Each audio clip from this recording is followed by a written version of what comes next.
Gracias.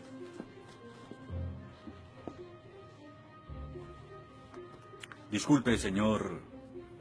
Wheaton. Josh Wheaton. Señor Wheaton, ¿le pasa algo? No puedo hacer esto. No puedo hacer lo que pide, soy cristiano. No, no se preocupe, aún puede regresar a su dormitorio, arrodillarse y orar al lado de su cama si quiere. Lo que haga con su vida es su problema, pero lo que haga aquí en la clase es el mío. Yo no puedo. Muy bien, señor Wheaton. Déjeme explicarle la alternativa. Si no puede admitir que Dios está muerto para el propósito de esta clase, entonces tendrá que defender la antítesis de que Dios no está muerto y será enfrente de la clase, en el atril. Y si falla, que de hecho lo hará, perderá esta sección que equivale al 30% de la nota final de este curso. ¿Lo acepta? ¿Quién decide si gano o pierdo la discusión? Pues yo lo haré. Es mi clase. Yo dirijo. La evaluación es mi privilegio. Con todo respeto, pero no creo que sea objetivo. ¿Y qué es lo que propone? Bien. ¿Y qué tal ellos? Bien, es interesante, pero ¿por qué darles el poder a ellos? Ya los convenció. Lo que debo hacer es desconvencerlos, para que admitan su error.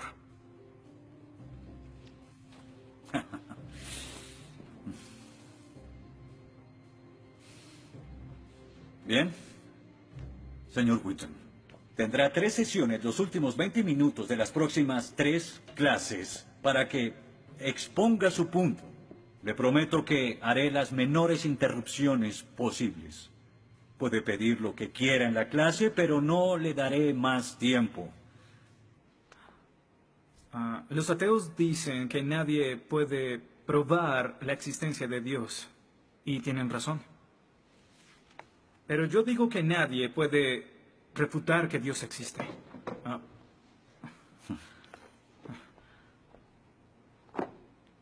Pero la única forma de debatir este asunto es observando la evidencia disponible.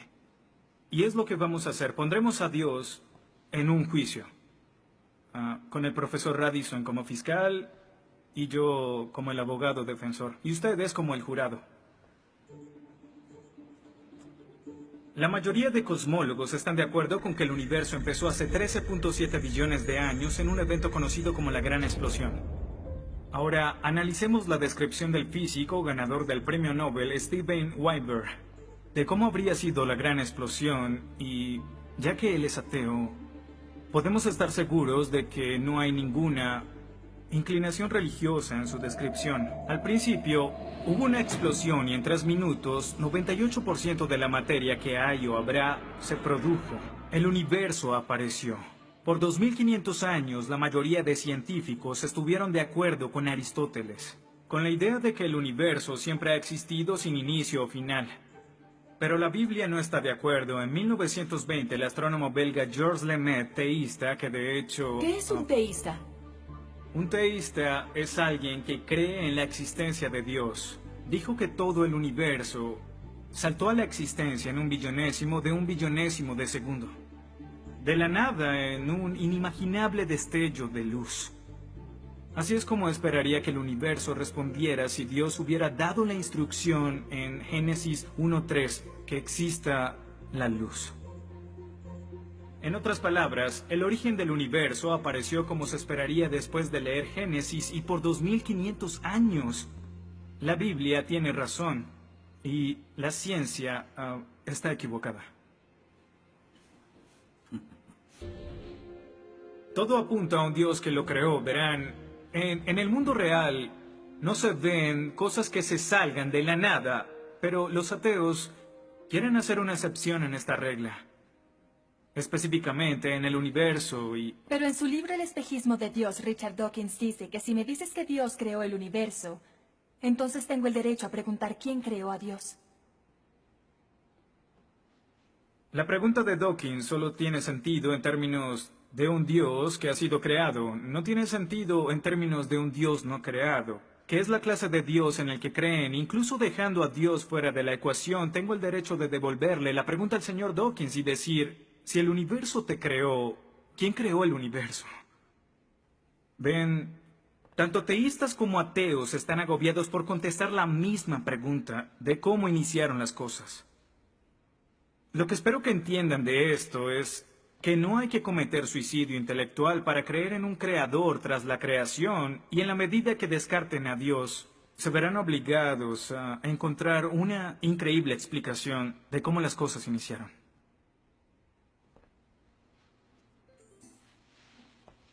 Me imagino que estás satisfecho con tu presentación. Veo que astutamente evadiste el hecho de que Stephen Hawking, el científico más famoso del mundo y no es teísta, recientemente estuvo a favor de un universo autodiseñado. No lo evadí, Simplemente no lo sabías. Bien, veamos lo que el profesor Hawking, profesor lucasiano de física de Cambridge, quien ahora ocupa la silla usada por Sir Isaac Newton, tiene que decir sobre el origen del universo. Y cito, ya que hay una ley como la gravedad, el universo puede y se creará de la nada. Creación espontánea es la razón. Hay algo en lugar de nada. Por eso es que el universo existe. Nosotros existimos.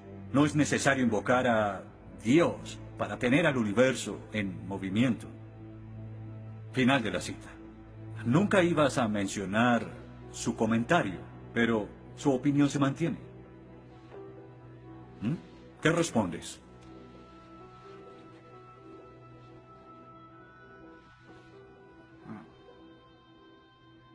No sé.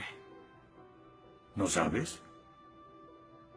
Pinché el globo de todo tu argumento con un solo alfiler y... ¿tú no lo sabes? Oh. Señor, me gustaría decirle que tengo la respuesta perfecta, pero no quebranta mi fe. Oh, ok. Así que el más grande cerebro científico de toda la historia dice que Dios no es necesario, pero un estudiante de primer semestre dice, oh, sí lo es.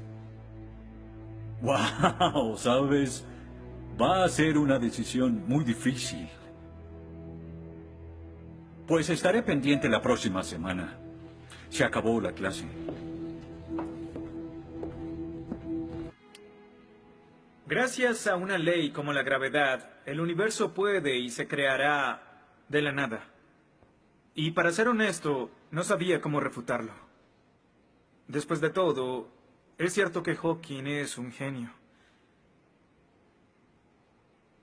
Pero el profesor John Lennox, quien enseña matemáticas y filosofía, ha demostrado que no hay ni uno ni dos, sino 3 errores de lógica en esa simple frase y se reduce a un razonamiento circular. Hawking básicamente está diciendo que el universo existe porque necesitaba existir, y como el universo necesitaba existir, se creó a sí mismo. Es como si les dijera que la carne enlatada es la mejor que haya existido, porque en toda la historia no hay comida que sea mejor. Quizá me vean extraño y les digo que nunca he probado nada más. Y tienen razón, lo estoy ratificando. Pero cuando Hawking afirma que el universo se creó a sí mismo porque así debía ser, y luego dice que tiene una explicación de cómo y por qué fue creado, no reconocemos que está haciendo lo mismo. Pero así es. Continuando con Lennox, sandeces se quedan en sandeces, aunque sean dichas por un famoso científico. Y el público asuma que son declaraciones de la Este ciencia. es el tope de la arrogancia. ¿Me estás diciendo que tú, un estudiante, afirma que Stephen Hawking está mal? No. Lo que digo es que John Lennox, profesor de matemáticas y filosofía, encontró que las razones del profesor Hawking son incorrectas. Y si no soporta mi desacuerdo con Hawking, le sugiero que vaya a la página 5 de su libro, en donde insiste en que la filosofía está muerta. Y si está tan seguro de la infalibilidad de Hawking y la filosofía realmente está muerta, entonces no hay necesidad de esta clase. El mal. Se dice que el mal es el arma más potente del ateísmo contra la fe cristiana. Después de todo, la existencia del mal nos lleva a una pregunta. ¿Y si Dios es tan bueno y tan poderoso, ¿por qué permite que el mal exista? La respuesta a esto es muy simple. Libre albedrío. Dios permite que el mal exista por el libre albedrío. Desde el punto de vista cristiano, Dios tolera el mal en este mundo por un tiempo, para que un día todos los que eligieron amarlo estén con Él en el cielo, apartados del mal, pero con el libre albedrío intacto. En otras palabras, la intención de Dios con el mal es destruirlo un día. Oh, qué conveniente. Un día me desharé de todo el mal del mundo, pero hasta ese momento tendrán que lidiar con las guerras, holocaustos, tsunamis, pobreza, hambruna y sida. Que se diviertan. Luego nos enseñará sobre el absolutismo moral. ¿Pero por qué no? El profesor Radisson, quien claramente es ateo, no cree en absolutismo moral, pero en su programa dice que planea hacernos un examen en la última semana. Apuesto a que si consigo una A en el examen haciendo trampa, inmediatamente empezará a sonar como un cristiano, insistiendo que está mal hacerlo. ¿Y qué base tendría él? Si el propósito de mis acciones es lograr el éxito, entonces, ¿por qué no podría hacerlo? Para los cristianos, el punto de la moralidad, lo que constituye lo bueno y lo malo, es una línea directa que nos conduce hacia Dios. Oh, estás diciendo que necesitamos a Dios para ser morales, que una moral atea no es posible. No, pero sin Dios no hay una razón para ser moral. No habría un estándar para el comportamiento moral. Para los cristianos, mentir, robar, hacer trampa en un examen para lograr una calificación que no merezco está prohibido. Pero si Dios no existiera, según Dostoyevsky, este es el punto. Ahora, si Dios no existe, entonces todo es permitido. Y no solo es permitido, sino sin sentido. Si el profesor Radisson tiene razón, entonces nuestra lucha, nuestro debate, lo que decidamos aquí no tiene sentido. Nuestras vidas, nuestras muertes no serán diferentes a las de un pez dorado. Oh, qué ridiculez. Después de toda tu charla, ¿quieres decir que solo hay una opción? Creer o no creer. Así es. Eso es todo. De eso se trata todo. La diferencia entre su posición y la mía es que usted les quitó su elección. Les exigió que eligieran la casilla marcada con no creo. Sí, porque quiero liberarlos. Porque la religión es como un virus mental que los padres han heredado a sus hijos. Y el cristianismo es el peor de todos. Lentamente se mete en tu vida cuando estás débil, enfermo o indefenso. ¿La religión es una enfermedad? Sí. Sí, infecta todo. Es la enemiga de la razón. ¿Razón? Profesor, usted dejó la razón hace mucho tiempo. Lo que nos está enseñando aquí no es filosofía, ni siquiera es ateísmo. Lo que nos está enseñando aquí es antiteísmo. No es suficiente. Necesita que todos no creamos como usted. ¿Por qué no admites la verdad? ¿Quieres enredarlos en tu primitiva superstición? Lo que quiero es que tomen su propia decisión. Eso es lo que Dios quiere. No sabes cuánto voy a disfrutar reprobándote. Pero ¿a quién realmente quiere reprobar, profesor? ¿A mí o a Dios?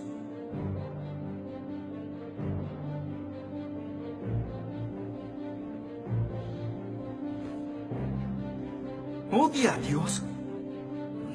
Ni siquiera es una pregunta. Ok. ¿Por qué odia a Dios? Esto es ridículo. ¿Por qué odia a Dios? Responda la pregunta. ¿Ha visto la ciencia y los argumentos? La ciencia avala su existencia, conoce la verdad. ¿Por qué lo odia? ¿Por qué? Esta es una pregunta simple, profesor. ¿Por qué odia a Dios? Porque Él me quitó todo lo que era importante para mí.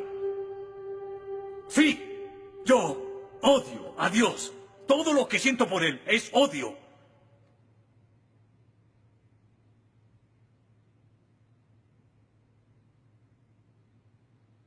¿Cómo puede odiar a Dios si no existe?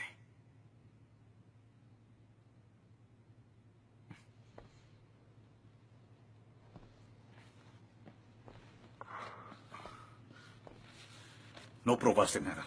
Quizá no.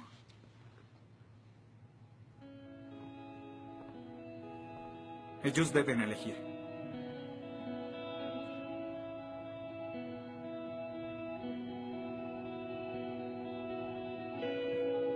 ¿Está Dios muerto?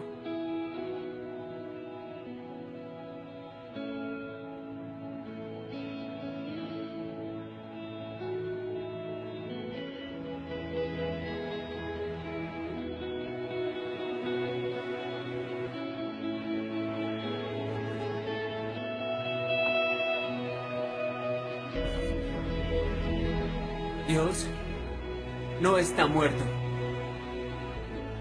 Dios no está muerto. Dios no está muerto. Dios no está muerto. Dios no está muerto. Dios no está muerto. Dios no está muerto. Dios no está muerto. Dios no está muerto. Dios no está muerto.